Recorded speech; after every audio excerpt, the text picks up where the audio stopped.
Pourquoi y a-t-il des fraises en Dordogne? Pour répondre à cette question, nous sommes à Vers, la capitale de la fraise du Périgord.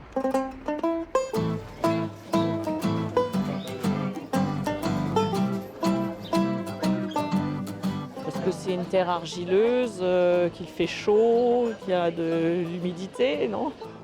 Ancestralement, il y avait déjà des fraises en Périgord et ça s'est vachement développé.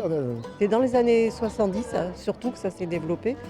Et ils ont fait des plantations de fraises, ils ont testé et ça a pris une ampleur très importante.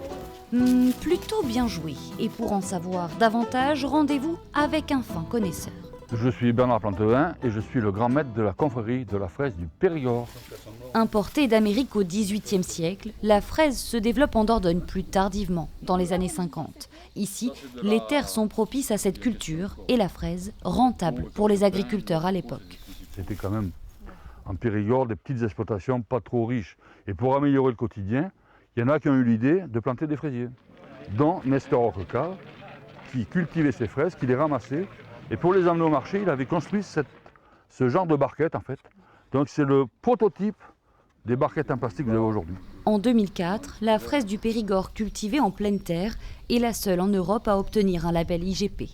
Mais ces dernières années, certains producteurs doivent néanmoins s'adapter à la transformation des sols. On a été obligé de passer à des cultures sur substrat, c'est-à-dire des fraisiers qui poussent dans des sacs là c'est de la fibre de coco par exemple, parce que dans la terre ça ne pousse plus depuis le temps. La terre se fatigue, les fraisiers ne poussent plus, donc on est obligé de les faire pousser là-dedans. Marat des Bois, Garriguette, Charlotte ou Cléry, sur les marchés et dans les assiettes, les fraises de Dordogne sont des incontournables. On essaye de faire de la fraise qui soit goûteuse par rapport notre grand concurrent qui est l'Espagne, qui fait de la fraise plutôt insipide et dure. Nous, on a privilégié les fraises de qualité. Aujourd'hui, certains fraisiculteurs produisent d'autres fruits rouges.